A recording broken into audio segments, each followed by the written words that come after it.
So, here we have to see which of the following is not correct. So, we will analyze one by one. So, option A, inverse of converse of P then Q. Now, first what we will do is we will find the converse of P then Q. So, I will go to option A now. Converse of P then Q is Q then P. Then now we have to write the inverse of the converse of this. So, now inverse of Q then P will be, inverse is you have to directly negate. So, this is given by negation of Q then, okay. So, this is given by, so inverse of Q then P is given by negation of Q then negation of P. So, this is inverse of converse of P then Q. Now, what is contrapositive of P then Q? Now, next we will see what is the contrapositive of P then Q. Now, contrapositive is negation of second then negation of first. So, therefore, contrapositive of P then Q is negation of Q then negation of P. So, this is matching with this, therefore, option A is correct, but we have to see which of this is not correct. So, so option A is not the answer. Now, we will go to option B. We will go to option B. Converse of contrapositive of P then Q. Now, first we will talk about the contrapositive of P then Q. So, now contrapositive of P then Q is, contrapositive is negation of second then negation of first. So, it is negation of Q then negation of P. So, this is the contrapositive. Now, you have to write the converse of that contrapositive. So, therefore, here the converse would be, so converse is always very easy, you have to just interchange this. So, converse will be negation of P then negation of Q. Okay. So, we got this. Is it same as inverse of P then Q? Now, we know inverse of P then Q.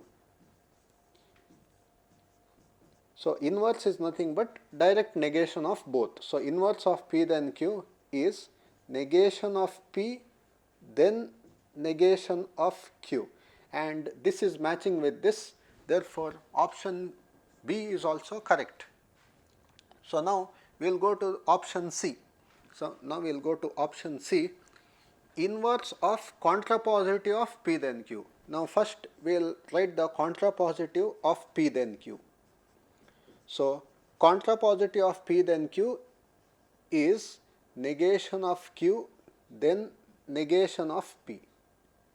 That is the contrapositive of P then Q. Now, you have to write the inverse of that. So, we have to write inverse of this, negation of Q then negation of P. Inverse is you have to negate both directly. So, that is, so this is nothing but negation of first then negation of second,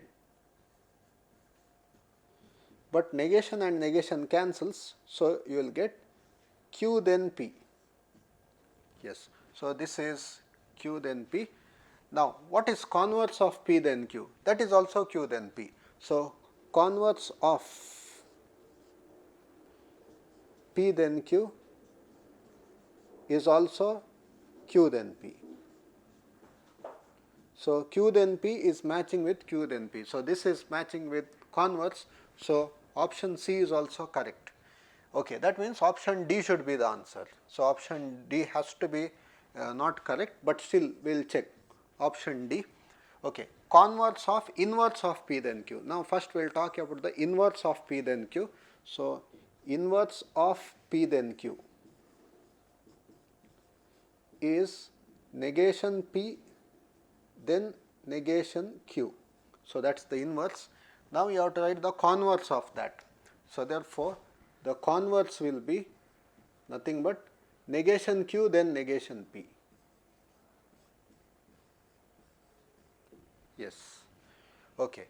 So, therefore, now is this same as converse of Q then P, Q then P, inverse of converse of Q then P. Now we will do it here only. Now converse of Q then P is P then Q. Then if you write the inverse of that, it will be inverse of P then Q will be negation of P then negation of Q. So it will be this. Now negation of Q then negation of P is not matching with negation of P then negation of Q. Therefore option D is not correct.